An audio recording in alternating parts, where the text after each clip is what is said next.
देश के सबसे बड़े सूबे यानी उत्तर प्रदेश में हुए नतीजों ने समाजवादी पार्टी को करारा झटका दिया है, क्योंकि चुनाव से पहले सपा जिस मजबूती के साथ बीजेपी के खिलाफ मैदान में थी, उससे ये माना जा रहा था कि जीत सपा की ही होगी।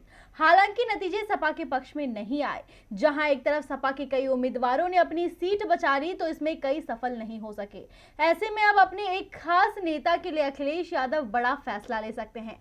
कौन है वो नेता और क्या फैसला ले सकते हैं अखिलेश, देखिए रिपोर्ट। उत्तर प्रदेश में हुए चुनावों के नतीजे तो आ चुके हैं, लेकिन इन चुनावों में सपा को जिस तरह हार का मुंह देखना पड़ा, उसने सभी को हैरान कर दिया। क्योंकि इस चुनाव में सपा जिस रणनीति के तहत काम कर रही थी और जिस तरह से उसे कई छोटे दलों का साथ भी मिला था, उससे उसके जीतने की उम्मीदें बहुत थीं।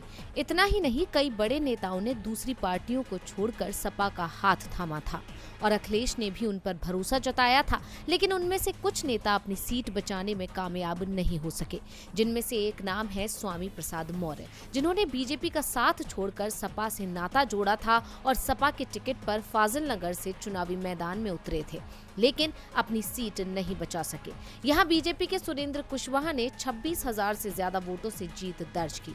हालांकि अब सपा की तरफ से बीजेपी पर साजिश रचने के आरोप लगाए जा रहे हैं। इतना ही नहीं, बसपा को भी इसका जिम्मेदार माना जा रहा है, क्योंकि फाजिल नगर सीट मुस्लिम बाहुल्य सीट है। ऐसे में बसपा ने यहाँ से सपा छोड़ बसपा में शामिल हुए इलियास अंसारी को चुनावी मैदान में उतार दिया, जिसके कारण मुस्लिम वोट बट गया और फायदा बीजेपी को मिल गया। हालांकि सपा ने अपने पसंदीदा नेता स्वामी प्रसाद मौर्य के लिए कुछ और ही प्लान बनाना शुरू कर दिया है। कयास है कि अखिलेश यादव स्वामी प्रसाद मौर्य के लिए अपनी सीट छोड़ सकते हैं और इस सीट से स्वामी प्रसाद मौर्य को चुनाव लड़ाया जा सकता है।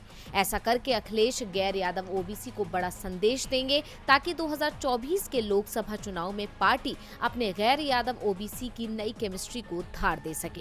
हालांकि अखिलेश अपनी सीट कब छोड़ेंगे, इसे लेकर कोई आधिकारिक बयान नहीं आया है, लेकिन इस विषय पर पार्टी में मंथन जारी है।